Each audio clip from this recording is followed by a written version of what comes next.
Magugulat ka ba pag malaman mong si Charlie Kirk na isa lamang 31 years old ay biglang pumanaw matapos Well, si Charlie Kirk guys ay isa lamang 31 years old at isang kilalang conservative activist at founder ng Turning Point USA.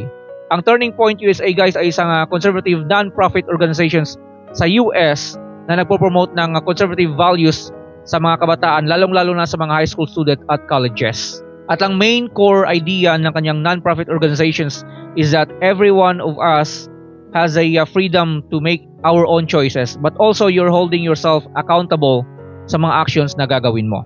Kilala rin si Charlie Kirk sa pagiging vocal sa kanyang political views, lalong-lalo na sa mga college campuses at sa pamamahagi ng kanyang argumento about Bible, about and about gender identity, lalong-lalo na sa LGBTQ topics. Pero noong September 10, 2025, habang nagsasalita siya sa isang event sa Utah Valley University, ay bigla na lang siyang tinamaan na nagmula sa building hindi kalayuan sa stage na kung saan siya nagsasalita. At yun na nga, makikita natin sa video na ang mga tao sa paligid or palibot ay nagsipagpanik at nagsipagtakbuhan.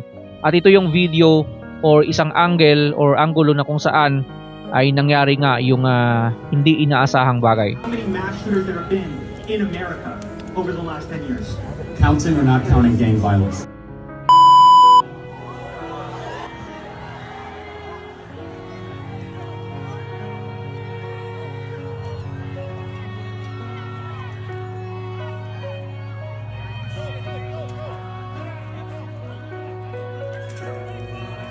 Agad din naman siyang dinala sa hospital, pero sa kasamang palad ay hindi niya kinaya.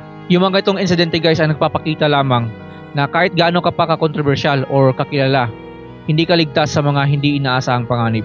Sayang nga lang guys dahil isa rin ako sa mga nanonood ng kanyang mga argumento or mga debate sa campuses na kung saan mamahagi siya ng kanyang mga insights about sa mga certain topics like politics or even Bible.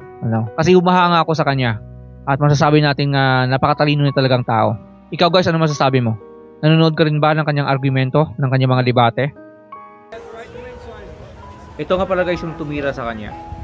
Isang matanda, pero hindi pa natin alam kung ano ang buong detalye or buong motibo kung bakit niya nagawa yung ganitong bagay sa kawawang si Charlie Kirk na isa lamang 31 years old.